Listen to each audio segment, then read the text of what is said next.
ഏഴാം നൂറ്റാണ്ടിലെ ഒരു കാലം തമീം അൽ ദാരി റദിയല്ലാഹു അൻഹു ഇസ്ലാം സ്വീകരിക്കുന്നതിനു മുമ്പ് വേറെ 30ഓളം ആളുകളോടൊപ്പം ഒരു വലിയ കപ്പൽ യാത്ര പോവുകയായിരുന്നു. എന്നാൽ കടലിൽ ഒരു വലിയ കൊടുങ്കാറ്റുണ്ടായി. അവരുടെ കപ്പൽ വഴിതെറ്റിപ്പോയി. 1 മാസത്തോളം അവർ കടലിൽ അലഞ്ഞു നടന്നു. ഒടുവിൽ ഒരു അപരിചിതമായ ദ്വീപിൽ ചെന്നെത്തി. അവർ ദ്വീപിലിറങ്ങി നടക്കാൻ തുടങ്ങി. ചുറ്റും നോക്കിയപ്പോൾ ആ കാഴ്ചയിൽ അവർ സ്തബ്ധരായിപ്പോയി. ദ്വീപ് പച്ചപ്പും മരങ്ങളും നിറഞ്ഞതാണെങ്കിലും ഒരുതരം ഭയവും അപകടവും അവരുടെ മനസ്സിൽ നിറഞ്ഞു. ഒരൊറ്റ മനുഷ്യന്റെ പോലും സാന്നിധ്യമില്ലാത്ത ആ ദ്വീപിൽ കാറ്റിന്റെ ഓളവും അപൂർവമായ പക്ഷികളുടെ ശബ്ദവും മാത്രം. പെട്ടെന്നൊരു വിചിത്ര ജീവി അവരുടെ മുന്നിൽ പ്രത്യക്ഷപ്പെട്ടു. അതിന്റെ ശരീരം നിറയെ രോമം മാത്രമായിരുന്നു. തലയും വാലും തിരിച്ചറിയാൻ പോലും കഴിയാത്തത്ര രോമാവൃതമായ ഒരു ഭീകരമൃഗം. പേടിച്ചു വിറച്ചു നിന്ന അവരോട് ആ ജീവി ഒരു പ്രത്യേക ശബ്ദത്തിൽ സംസാരിച്ചു. ഞാനാണ് അൽ ജസ്സാസ. അടുത്തു തന്നെയുള്ള ഒരു ആശ്രമത്തിൽ ഒരു മനുഷ്യൻ നിങ്ങൾക്കായി കാത്തിരിക്കുന്നുണ്ട്. വേഗം അവിടേക്ക് പോകുക. അതൊരു മനുഷ്യനെക്കുറിച്ച് പറഞ്ഞപ്പോൾ ആ ജീവി ഒരു പിശാചായിരിക്കുമോ എന്ന് പേടിച്ച് അവർ ആ ആശ്രമം ലക്ഷ്യമാക്കി വേഗത്തിൽ നടന്നു. ആശ്രമത്തിനകത്ത് അവർ കണ്ട കാഴ്ച അവരെ ഞെട്ടിച്ചു. ഭീകരരൂപത്തിലുള്ള കൂറ്റനൊരു മനുഷ്യൻ, ഇരുണ്ട ചർമ്മമുള്ള, ഉയരം കൂടിയ അയാളെ കട്ടിയുള്ള ചങ്ങലകൾ കൊണ്ട് കഴുത്തും കൈകളും കാലുകളും തമ്മിൽ ബന്ധിപ്പിച്ചു ഉറപ്പിച്ചിരിക്കുകയായിരുന്നു. അവർ ചോദിച്ചു, നീ ആരാണ്? അയാൾ പറഞ്ഞു, എന്നെക്കുറിച്ച് നിങ്ങൾക്ക് ഉടൻ അറിയാൻ സാധിക്കും. അതിനു മുമ്പ് നിങ്ങൾ ആരാണെന്ന് പറയൂ. അവർ തങ്ങളുടെ കഥകളെല്ലാം അയാളോട് പറഞ്ഞു. തങ്ങൾ അറബികളാണെന്നും കപ്പലിൽ യാത്ര ചെയ്യുമ്പോൾ കൊടുങ്കാറ്റിൽപ്പെട്ട് വഴിതെറ്റിയെ ദ്വീപിലെത്തിയതിനെക്കുറിച്ചും ജസ്സാസ എന്ന ജീവി പറഞ്ഞതനുസരിച്ചാണ് ഇങ്ങോട്ട് വന്നതെന്നും പറഞ്ഞു. എല്ലാം കേട്ട ശേഷം ആ ചങ്ങലക്കിടപ്പെട്ട മനുഷ്യൻ കുറച്ച് ചോദ്യങ്ങൾ ചോദിച്ചു. നിങ്ങൾ എന്നോട് ബൈസാനിലെ ഈത്തപ്പഴത്തോട്ടങ്ങളെക്കുറിച്ച് പറയൂ. അതിലിപ്പോൾ ഫലമുണ്ടാവാറുണ്ടോ? ഉണ്ട്, അതിൽ നിറയെ ഫലങ്ങൾ ഉണ്ടാവാറുണ്ട്. അപ്പോൾ അയാൾ പറഞ്ഞു, താമസിയാതെ അവ കായ്ക്കാത്ത ഒരു കാലം വരും. നിങ്ങൾ എന്നോട് തബ്രിയയിലെ തടാകത്തെക്കുറിച്ച് പറയൂ. അതിൽ വെള്ളമുണ്ടോ? ഉണ്ട്, അതിൽ ധാരാളം വെള്ളമുണ്ട്. അയാൾ പറഞ്ഞു, അതും അധികം വൈകാതെ വറ്റിവരളും. നിങ്ങൾ എന്നോട് സൂഗർ കിണറിനെക്കുറിച്ച് പറയൂ. കിണറ്റിൽ വെള്ളമുണ്ടോ? ജനങ്ങൾ അത് ഉപയോഗിക്കുന്നുണ്ടോ? അതെ, ധാരാളം വെള്ളമുണ്ട്. ജനങ്ങൾ കൃഷിക്കും മറ്റുമായി അത് ഉപയോഗിക്കുന്നു. അയാൾ പറഞ്ഞു, അതും അധികം വൈകാതെ വറ്റും. ഒടുവിൽ അവൻ ഏറ്റവും പ്രധാനപ്പെട്ട ചോദ്യം ചോദിച്ചു. ആ എഴുത്തും വായനയും അറിയാത്ത പ്രവാചകൻ എന്തു ചെയ്തു? അവർ മറുപടി പറഞ്ഞു, അദ്ദേഹം മക്കയിൽ നിന്ന് പുറപ്പെട്ട് യദ്രീബിൽ, അതായത് മദീനയിൽ താമസമാക്കി. അവൻ ചോദിച്ചു, അറബികൾ അദ്ദേഹത്തോട് യുദ്ധം ചെയ്തോ? അവർ പറഞ്ഞു, അതെ. അപ്പോൾ അദ്ദേഹം അവരോട് എങ്ങനെയാണ് പെരുമാറിയത്?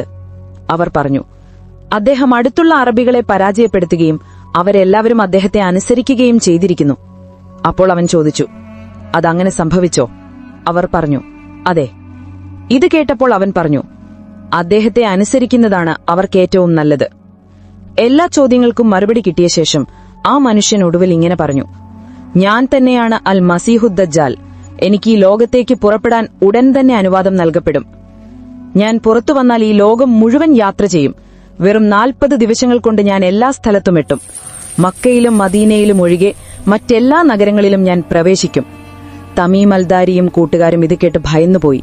അവരുടൻ തന്നെ അവിടെ നിന്ന് പോരുകയും കപ്പലിൽ കയറി യാത്ര തുടരുകയും ചെയ്തു. ദജ്ജാൽ സൂചിപ്പിച്ച ആ സ്ഥലങ്ങളെല്ലാം നിലവിൽ ഇസ്രായേൽ പലസ്തീൻ പ്രദേശങ്ങളിലാണ് സ്ഥിതി ചെയ്യുന്നത്. ബൈസാൻ എന്നറിയപ്പെട്ടിരുന്ന പ്രദേശം നിലവിൽ ഇസ്രായേലിലെ ബെയ്ത്ത് ഷാൻ എന്ന നഗരത്തിലാണ്. ജോർദാൻ താഴ്വരയുടെ ഭാഗമാണിത്. പുരാതന കാലത്തെ ബൈസാനിലെ വന്യമായ ഈന്തക്കന തോട്ടങ്ങൾ നശിച്ചെങ്കിലും ആധുനിക കൃഷിരീതികൾ വഴി ഈന്തപ്പനകൾ ഇപ്പോൾ ഫലം നൽകുന്നുണ്ട്. എന്നാൽ ഈ മേഖലയിലെ ഗുരുതരമായ ജലക്ഷാമം ഈ സമൃദ്ധിക്ക് ഭീഷണിയായി തുടരുന്നു.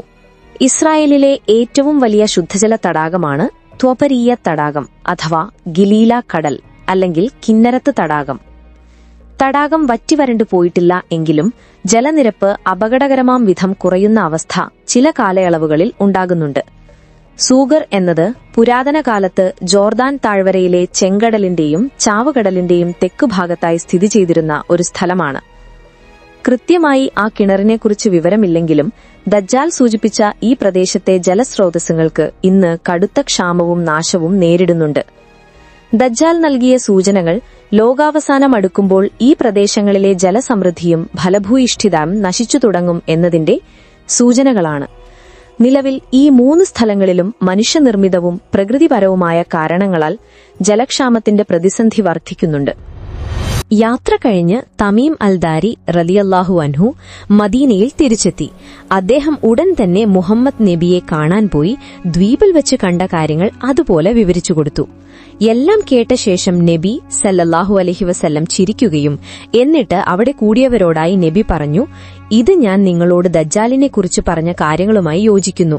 തമീം അൽദാരി കണ്ടത് ദജ്ജാലിനെ തന്നെയാണ്.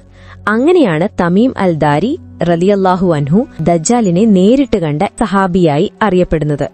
ഈ കഥയിൽ നിന്ന് നമുക്ക് മനസ്സിലാക്കാം, ദജ്ജാൽ ഇപ്പോൾ എവിടെയൊരു ദ്വീപിൽ ചങ്ങലക്കിടപ്പെട്ട് കഴിയുകയാണ്. ലോകാവസാനത്തിന്റെ അടുത്ത സമയത്ത് അവൻ പുറത്തുവരും.